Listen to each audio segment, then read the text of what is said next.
Então, hoje é segunda-feira, 26/10. Nós vamos usar o livro de Ciências, unidade 3, Recursos Naturais e Transformações, capítulo 6, Transformações Químicas, continuação, página 90, 91, 92 e 93. Então, vamos direto para a página 91.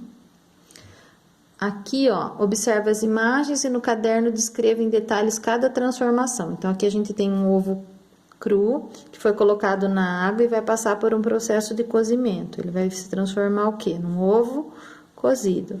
Aqui, a gente tem um copo com gelo, e o gelo derreteu e virou um copo com água, tá? Aí, vocês vão observar e vocês vão escrever, tá? Se os processos aqui são reversíveis ou irreversíveis. Reversível é aquilo que você pode voltar a ser novamente. Irreversível é aquele que não tem como voltar a ser o que era antes. Então, a água líquida que se solidifica e vira gelo é um exemplo de que tipo de transformação? Reversível ou irreversível? Esse gelo virou água. Essa água pode virar gelo de novo?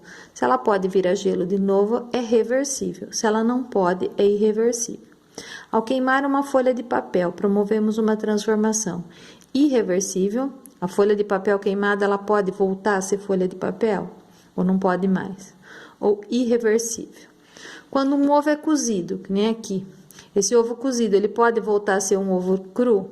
Se ele puder voltar a ser um ovo cru, é um processo reversível. Se ele não pode mais, é irreversível. Então, é uma transformação irreversível, se ele não pode voltar a ser o que era.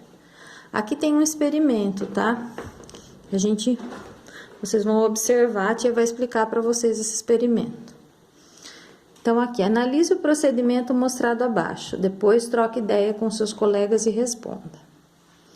Na primeira aula do dia, o professor despeja parte da água oxigenada que estava em um frasco opaco. Opaco é escuro, tá? Opaco é um lugar que não consegue passar a luz, dentro de um recipiente transparente. Então, ele vai pegar essa água oxigenada, vai colocar nesse copo transparente. Ele vai tampar essa e vai tampar essa. Depois, no outro dia, o que ele vai fazer?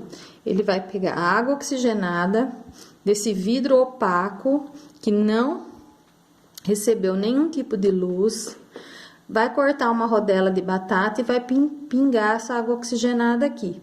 Então, essa água oxigenada, ela vai ferver, tá? Depois, no outro dia, depois em seguida, né? Ele vai pingar 5 gotas dessa água oxigenada que estava no recipiente transparente, na outra rodela de batata. Aqui ele vai pingar e não vai haver fervura, tá? Nesse processo aqui não vai haver fervura. Por quê? Porque a água oxigenada aqui, ó, quando ela foi exposta à luz, ela passa por uma transformação irreversível, tá? Então, ela se transforma em água comum e em oxigênio, né? E o oxigênio é liberado no ar. Por esse motivo, essa água oxigenada aqui, ó, essa água oxigenada aqui, ela tem que ser comercializada em frasco opaco, onde não atravesse a luz, porque senão ela vai virar água novamente. Por isso que aqui ela não ferveu. Porque essa água que estava aqui, essa água oxigenada, virou água normal. Então, esse é o processo, tá? E aí, vocês vão responder as questões sobre o experimento. Se você quiser fazer, tiver água oxigenada em casa, tiver um adulto que observe isso, porque a água oxigenada não é para criança ficar mexendo, tá? Então, você pede ajuda de um adulto, tá bom? Então, isso você vai fazer, mas você tem que deixar aqui de um dia para o outro. Para essa daqui, ela vai passar por uma transformação e virar água, e essa vai continuar como ela estava, tá bom?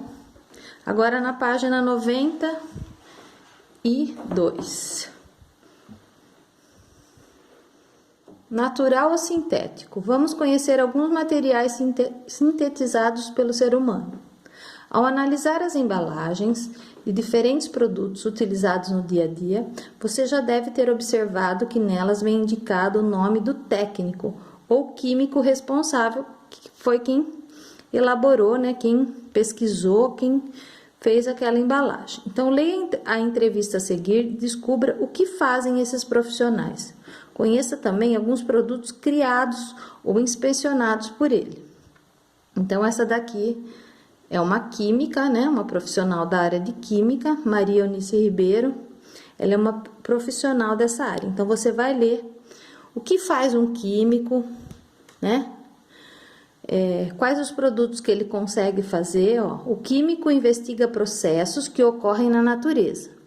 Estuda reações químicas que produzem energia, como a queima de combustível, as reações nas pilhas e baterias, e também pesquisa e desenvolve novos materiais.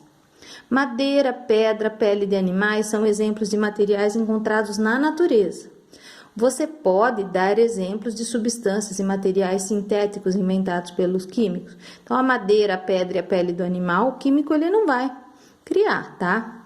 Mas ele pode utilizar desses materiais para criar novos. Então, os plásticos, como o PVC e o PET, das garrafas de refrigerante, o acrílico, a lycra, o nylon, o PTFE, conhecido como Teflon. Há também medicamentos que são desenvolvidos pelos químicos. Então, o desenvolvimento da química sempre traz benefício para o ser humano. Certamente, o dia a dia das pessoas é facilitado pelo uso desses novos materiais. Os copos, as seringas descartáveis são exemplo disso. A química também permitiu o desenvolvimento de vários remédios. Há muitas indústrias químicas acabam contribuindo para o aumento da poluição. Também é um problema, porque eles criam esses produtos e muitas vezes a gente não tem o descarte correto deles. O que se pode fazer para que isso ocorra menos? O químico pode contribuir desenvolvendo processos e produtos menos poluentes. As indústrias podem ajudar se aproveitar os resíduos dos processos industriais e deixarem de lançar no ambiente substâncias agressivas à natureza. O cidadão, o que o cidadão pode fazer? O cidadão somos nós, né? Devem fiscalizar tudo, evitar o consumo sem necessidade, não comprar produto de indústrias poluidoras e reaproveitar alguns materiais. Aí você vai circular, você vai fazer o que se pede. Circule os exemplos de substâncias e materiais inventados pelo ser humano, não pela natureza. Sublinhe e riscar embaixo, tá? Circular é circular a palavra toda. Risque embaixo, né?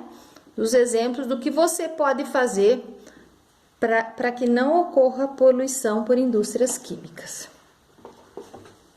E aqui, ó,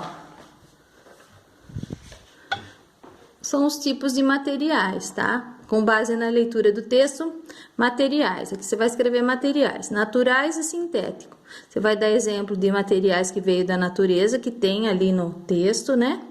E materiais sintéticos, que são criados pelo homem, a partir de recursos da natureza. Tá bom? Então, aí você vai escrever. Depois aqui você tem um cano de cobre. Aqui, ó. Aqui você tem um cano de cobre ou ferro. Do que esse outro cano é feito aqui? Você tem forminhas de metal, como alumínio, mas tem também outras forminhas feitas do quê? Você tem roupa de algodão, mas tem roupas de outros produtos também. Você tem garrafa de vidro e de um outro produto ali também, tá? Então, é isso que vocês vão responder nessa atividade aí, tá bom?